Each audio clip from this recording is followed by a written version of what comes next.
Агенцијата за храна и ветеринарство излезе со препораки за безбедно конзумирање на храната на прагот од летото, кога со порастот на температурите се зголемуваат и потенцијалните ризици од појава на труење со храна.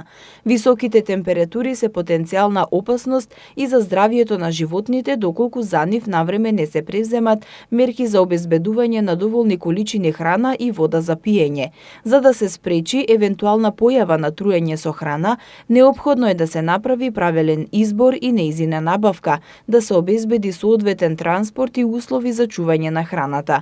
При купувањето треба да се води сметка за изгледот, рокот на употреба и соодветното чување на храната, да се купува храна од проверени места, наведуваат од Агенцијата за храна и ветеринарство.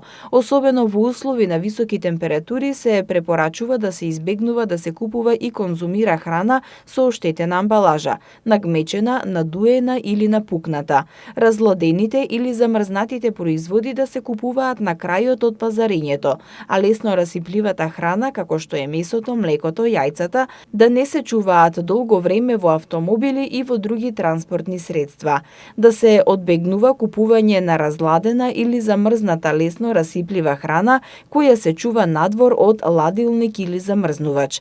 За да се спречи расипување, разладената храна треба да се чува на температура пониска од 5 степени Целзиусови, а храната која треба да се сготви термички да се обработи на температура повисока од 60 степени Целзиусови.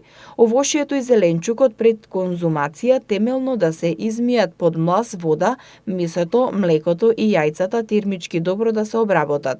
Доколку по подготвувањето храната не се конзумира веднаш, таа треба да се чува во фрижидер од времето на сервирање. За да се спречи појава на труење со храна и на стомачни инфекции, неопходно е рацете да се мијат повеќе пати во текот на подготвувањето. Кога станува збор за консумирање на храна во угостителските објекти, треба да се води сметка тоа да бидат оператори кои водат сметка за хигиената и безбедноста на храната и да имаат добра репутација.